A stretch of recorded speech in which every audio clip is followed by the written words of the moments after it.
శ్రీ గురుభ్యో నమః. హరి ఓం. అందరికీ నమస్కారం.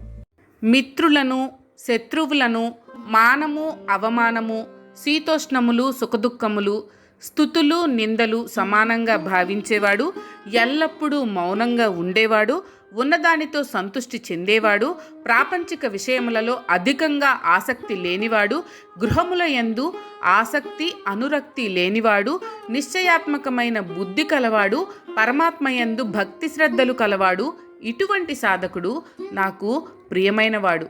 ఇక్కడ 5 విధములైన ద్వంద్వముల గురించి చెప్పాడు పరమాత్మ.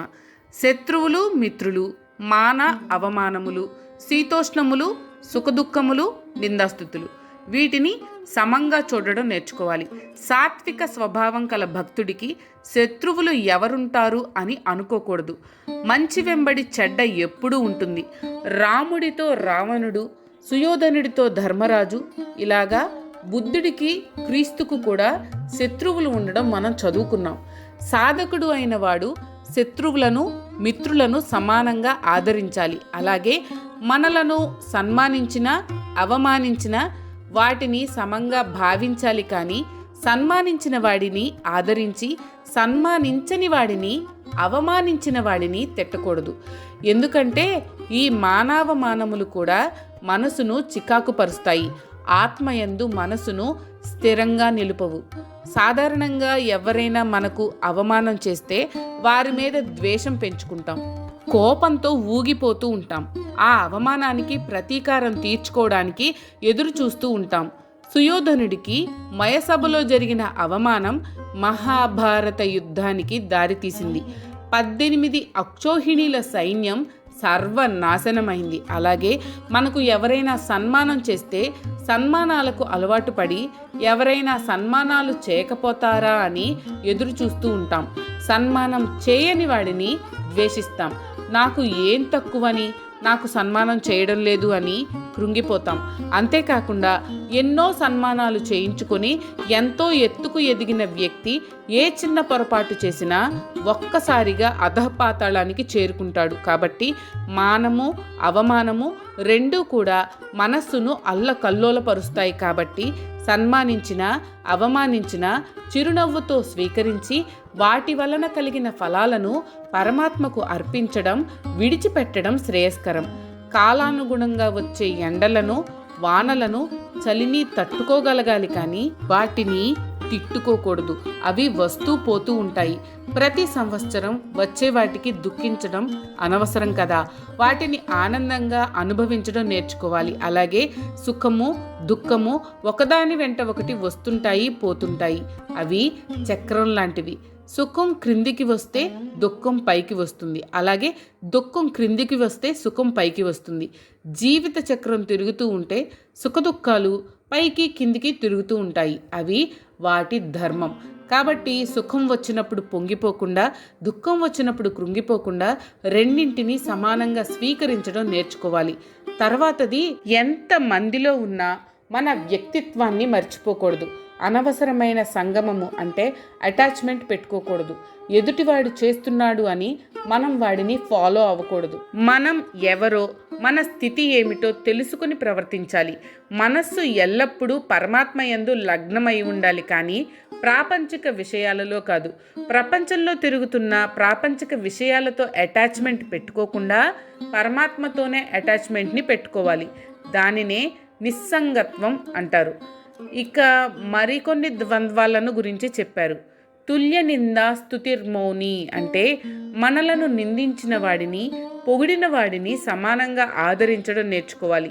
మనలను పొగిడాడు కదా అని వాడిని అందలం ఎక్కిస్తే రేపు వాడే ఆ పొగిడిన నోటితోనే తిట్టే అవకాశం ఉంది. ఈనాటి రాజకీయాల్లో ఇది సర్వసాధారణం అయిపోయింది. ఈరోజు ఈ పార్టీలో ఉన్నవాడు ఎదుటి పార్టీ వాడిని తిట్టిపోస్తాడు. మరు సంవత్సరం వీడు ఎదుటి పార్టీలో చేరి తాను అంతకు ముందు పొగిడిన వారిని తిట్టిపోస్తాడు. ఇది మనం రోజు చూస్తూనే ఉంటాం. కొంతమంది ఎవరు ఏ చిన్న మాట అన్నా తట్టుకోలేరు, అల్లల్లాడిపోతారు. దానినే మాటి మాటికి తలుచుకుంటూ వ్యధ చెందుతూ ఉంటారు. 10 మందితో చెప్పుకొని బాధపడతారు.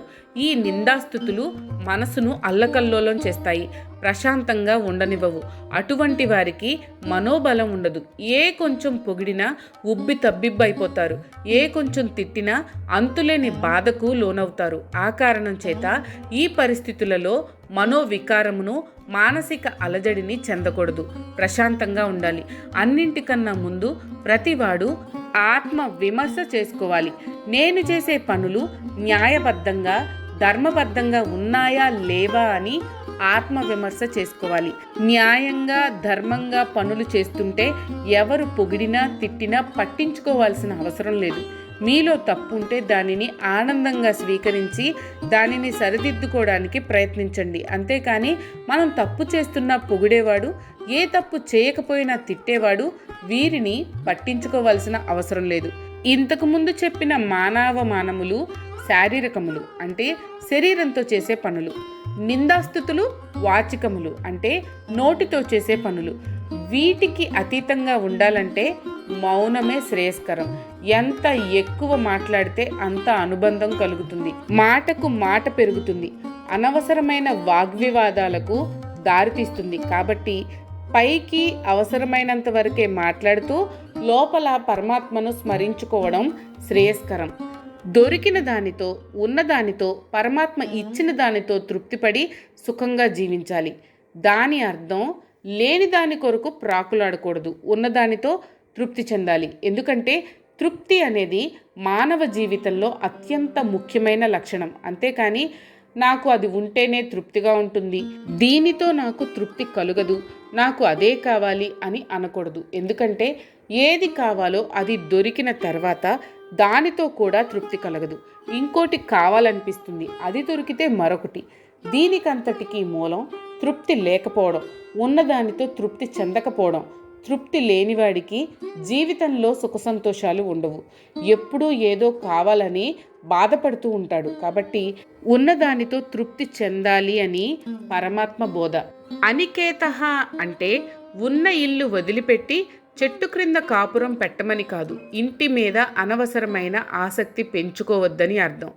కొంతమందికి తమ ఇల్లు అంటే వల్లమాలిన మమకారం. ఎప్పుడూ ఏవేవో మరమ్మతులు చేయిస్తూనే ఉంటారు.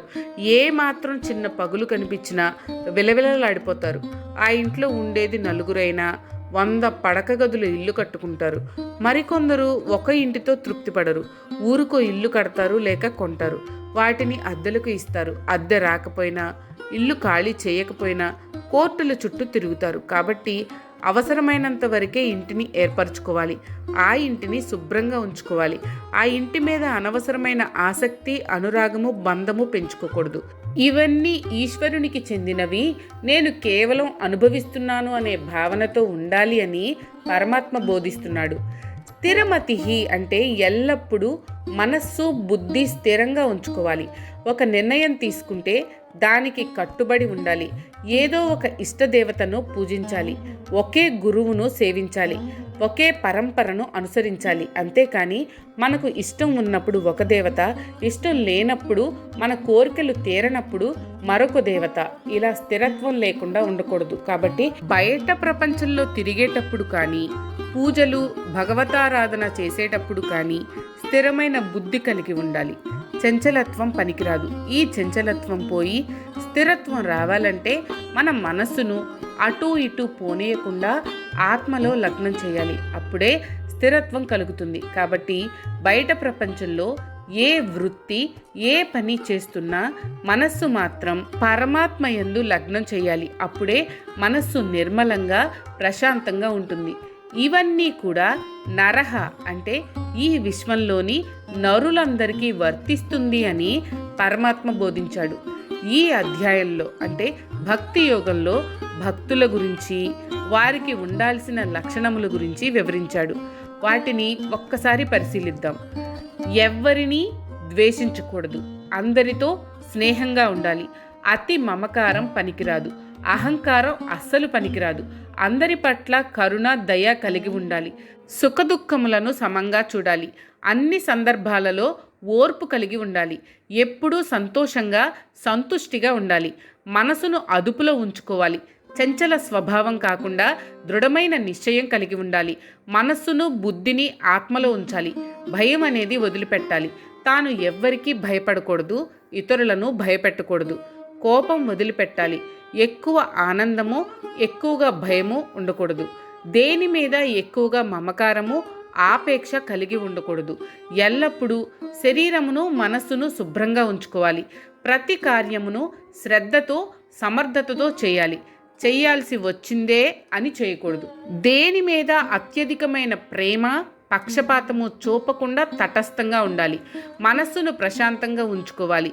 ఏ వ్యాకులత చెందకూడదు. ఏ పని చేసినా ఫలితం ఆశించకుండా చేయాలి. ఆ ఫలితమును పరమాత్మకు అర్పించాలి.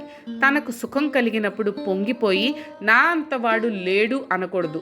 ఇతరుల మీద ఎట్టి పరిస్థితులలో అసూయ పడకూడదు, ద్వేషించకూడదు. అన్ని కాలాలలో చిరునవ్వుతో ఉండాలి. ఏడుస్తూ ఉండకూడదు. కోరికలను అదుపులో ఉంచుకోవాలి. కోరికలను విడిచిపెడితే మరీ మంచిది. శుభము అశుభము రెండింటినీ సమానంగా అనుభవించాలి. శత్రువులను మిత్రులను సమానంగా ఆదరించాలి. మానము అవమానము రెండింటినీ చిరునవ్వుతో భరించాలి. ఒకప్పుడు పొంగిపోవడం, మరుక్షణం కృంగిపోవడం పనికిరాదు. అనవసరమైన విషయాలలో ఆసక్తిని వదిలిపెట్టాలి. కాలానుగుణంగా వచ్చే ఎండ, చలి, వర్షము వీటిని సమత్వ భావంతో భరించాలి.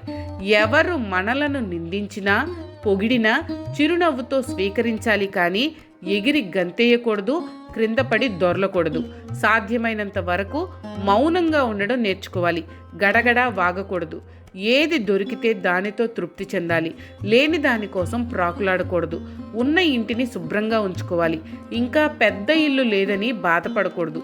ఇదంతా భగవంతుని ప్రసాదం, నేనే కేవలం అనుభవిస్తున్నాను అనే భావన కలిగి ఉండాలి. ఎల్లప్పుడూ స్థిరమైన బుద్ధి కలిగి ఉండాలి. చంచలత్వం పనికిరాదు. ఈ అనంత విశ్వానికి అధిపతి అయిన పరమాత్మ ఎడల భక్తి కలిగి ఉండాలి. ఇవి కేవలం భక్తులకే కాదు, సాధారణ మానవులు కూడా ఆచరించాల్సిన లక్షణాలు. భక్తులు ప్రతిరోజు పరమాత్మను పూజిస్తారు. దానికి పత్రం, పుష్పం, ఫలం, తోయం సరిపోతాయి అని చెప్పాడు పరమాత్మ. శంకరాచార్యుల వారు భక్తుడు భగవంతునికి ఏ ఏ పుష్పాలతో పూజించాలి అనే విషయం ఒక శ్లోకంలో చెప్పాడు. అహింస ప్రథమం పుష్పం, పుష్పమింద్రియ నిగ్రహ, సర్వభూత దయా పుష్పం, క్షమాపుష్పం విశేషతః, శాంతి పుష్పం తపః పుష్పః, ధ్యాన పుష్పం తథైవ చ, సత్యమష్టవిధం పుష్పం విష్ణోః ప్రీతికరం భవేత్.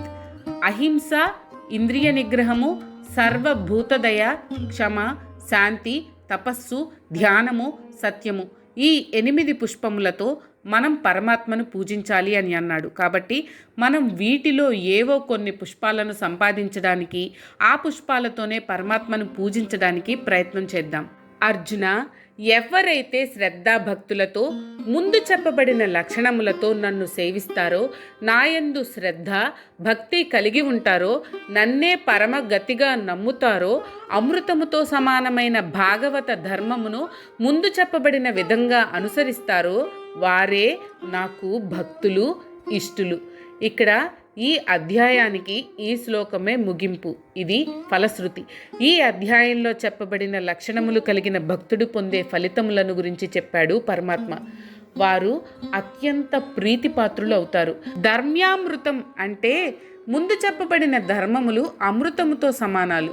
ఈ ధర్మాలు అన్నీ వేదములు, ఉపనిషత్తులు, శాస్త్రములలో చెప్పబడిన విషయాలకు అనుగుణంగా ఉన్నాయి, కానీ వ్యతిరేకంగా లేవు. అందుకే వీటిని అమృతముతో సమానమైన ధర్మములు అని అన్నారు. ఈ ధర్మములను ఆచరిస్తే జనన మరణ చక్రం నుండి తప్పించుకోవచ్చు. ఆ కారణం చేత కూడా ఈ ధర్మములను అమృతముతో సమానము అని అన్నారు. ఈ ధర్మములను ఆచరించిన ఎవ్వరూ కూడా మృత్యువుకు భయపడరు. ఈ ధర్మములను ఎలా ఆచరించాలి అంటే యథోక్తం, అంటే చెప్పింది చెప్పినట్లు ఎటువంటి మార్పులు చేర్పులు లేకుండా ఆచరించాలి. అలా కాదండి, ఇలా చేస్తే ఎలా ఉంటుంది అనే కుశంకలు లేవదీయకూడదు. చెప్పినది చెప్పినట్లు చేయాలి. కాకపోతే అన్నీ అందరూ ఆచరించలేరు కాబట్టి ఎవరి శక్తి సామర్థ్యాలను బట్టి వారు ఆచరిస్తే దానికి తగిన ఫలితం తప్పకుండా లభిస్తుంది. కాకపోతే ఇవన్నీ భక్తి శ్రద్ధలతో ఆచరించాలి. అప్పుడే ముందు చెప్పబడిన ఫలితములు దక్కుతాయి అని చెప్పాడు పరమాత్మ. అంతేకాదు మత్పరహ అనే పదం కూడా వాడారు. అంటే నన్నే పరమావధిగా నమ్మిన వారే నా భక్తులు అంటూ తే అతీవమే ప్రియాః అంటే ఈ ధర్మములు ఆచరించిన వారు, నన్నే పరమావధిగా నమ్మిన వారు నాకు అత్యంత ప్రియులు అని అన్నాడు కృష్ణుడు. గీతలో పూర్తిగా భక్తి, శ్రద్ధ ఈ 2 పదాలు ఎక్కువగా వాడబడ్డాయి. సద్గురు సాయిబాబా కూడా శ్రద్ధ, సహనం గురించి చెప్పారు. మనం దైనందిన జీవితంలో కూడా శ్రద్ధ పెట్టకుండా, సహనం లేకుండా ఏ పని చేసినా ఆ పని సఫలం కాదు. శ్రద్ధతో చదివే విద్యార్థిని ఉపాధ్యాయుడు, సాటి విద్యార్థులు గౌరవిస్తారు. శ్రద్ధతో, ఓర్పుతో పనిచేసే కార్మికుడిని కానీ, ఉద్యోగిని కానీ, అధికారిని కానీ యజమాని ఎక్కువగా గౌరవిస్తాడు. ఆ గౌరవమే అమృతముతో సమానం. కాబట్టి ఏ పని చేసినా శ్రద్ధ, భక్తి ముఖ్యం. అదే ఈ శ్లోకంలో చివరగా చెప్పాడు పరమాత్మ. ఉపనిషత్తుల యొక్క, బ్రహ్మ విద్య యొక్క, యోగశాస్త్రం యొక్క సారమైన భగవద్గీతలో భక్తి యోగము అను 12వ అధ్యాయము సంపూర్ణము. ఓం తత్సత్, ఓం తత్సత్, ఓం తత్సత్. జై శ్రీకృష్ణ. మీకు కనుక ఈ వీడియో నచ్చినట్లయితే లైక్ చేయండి. అలాగే మీ ఫ్యామిలీ అండ్ ఫ్రెండ్స్కి షేర్ చేయండి. ఛానల్లో కొత్త నోటిఫికేషన్స్ కోసం సబ్స్క్రైబ్ చేయండి. అలాగే పక్కనే ఉన్న బెల్ ఐకాన్ని ట్యాప్ చేయండి.